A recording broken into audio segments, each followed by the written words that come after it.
Lối thô lệ bởi càng vô sẽ nên lấy nhé, đấy sẽ nên lấy nhé. Đây là nó ಅದು ನಾ ಸಿಕ್ಕಿದೆ ಕೋಲು ಹೆಂಗ ಮಿತ್ತಾರೆ ಮಿನ ಥೋಲೆ ಹಲ್ಲೆ ಹಲೋಗಿ ಲಂಬಿಲಿ ಸಿದ ಮಸಾಬು ಫತ್ರ ಸಿದಜೆ ಮೊಯ್ ಚೆಂದ ಲೈನೆ ಬಾ ಐದಿ ಲೈ ರೋಯ್ ಮಯಾಂಗಿ ಅರಿಯಂಬ ಲೈನೆ ಅರಿಯಂಬ ಮಯಾಂಗಿ ಒಯ್ದ ತೂಂಗಾಗೆ ಮೊಯ್ ಅಮು ಕುತೆ ಪೈಸಾ ಯಾವ್ದ್ರೇವ ಮೈದಿ ಅಂಗಾಮಿನ ಅಸಿ ಮಸಾದೆ ತಿ ಮೊಯ್ ತೂಂಗನೆ ಮೈದಿ ಯಾನಿ ಜಂ ಫರೋದಿವಾ ನೆ mang cái thì đó không tất cái này không thế nào là phui lên thì là phang cái nào rồi là phang rồi bây giờ khai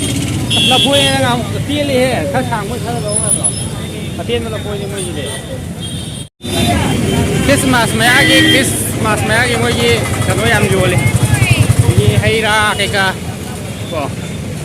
nung đan này nó sang glass ụp bây giờ mới đang ngầu này mà nó tầm hai này vợ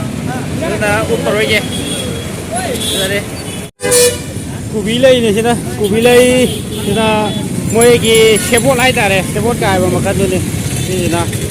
đấy cái mỗi xí chứ na cái ấy nó thì xí xây mà mình sẽ sắm bớt thùng với ham hạp về mỗi gì cho nên lấy đấy thì ra là thế thì na mỗi gì Christmas cái mà lấy vô liền mình cũng có số vô liền mỗi gì có lấy vô liền mau cái alu mang rồi hạp cho thế lấy làm thế nào ba mau cái alu này nào ba thế ra sân gì mà clang nó giảm cái màn đấy không đấy trong mà lang người mấy alu này nó cây alu như thế mà mốt là mà rôn tây rồi ra cần một cái mau cái alu đấy người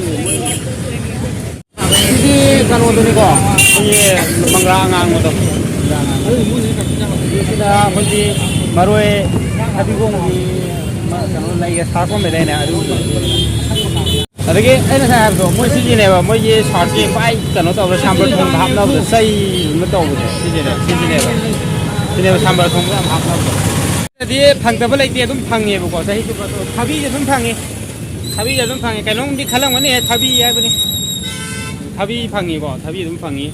thabi cũng yao thabi cũng phăng nhỉ cái mỗi Christmas cái yam thật là yam nhiều liền có chúng ta bên cái poster chúng ta cái thằng cái thật là cũng yao ấy cái mỗi star và là thằng nó cái này cái này đấy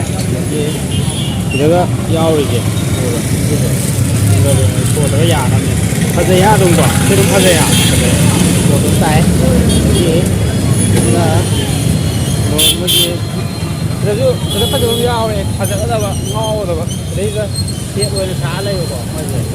cái đấy là để số cái bắt để số cái thêm cái yao này đây là cái để số cái thêm cái yao này đấy là cái đó bao một bao này cái áo tiền rồi cái áo cảm thấy lấy cái áo cả thì ông thằng rồi mua gì tất cả các em yao này nó dừng cái bên gì có một tấm tài không dừng cái bên gì một vào cái số đấy ăn nằm này số đấy ăn rồi đấy mình chặt là cái practice đó học phần này và practice học phần đấy ra là bị cái lấy vai ta coi cùng cái cha nào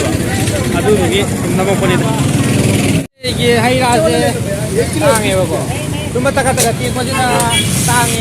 cái áp lực thế nào không nghe xem này à đó đi đâm sao bây giờ tập ra thằng tiền mới nhỉ đi là sao bây giờ tập mà cô mới chỉ cái gì là sao mà cái gì mà khai ra yang khai cái gì áp lực thế này video tao rồi mẹ tao rồi mẹ thì áp lực thế này cái ba bukan pun rồi áp lực thế nào mỗi mà niệm phục tập bây giờ rồi vậy đi bây giờ Nepal mà sai mà nói thì Nepal mà sai ra tăng nghề thì Nepal mà sai ra tao sai mà sai ra tụi mày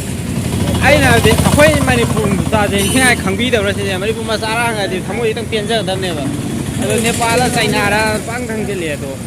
không nha bây giờ đây cuộc ta tay em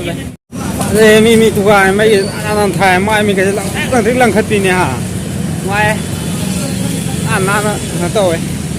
anh cái quả lắm lều đấy đây đã rất rõ mỗi giờ gạt rồi mà xí cái đi vlog xe cái đó lôi chân lagi buko cái đó lôi chân lagi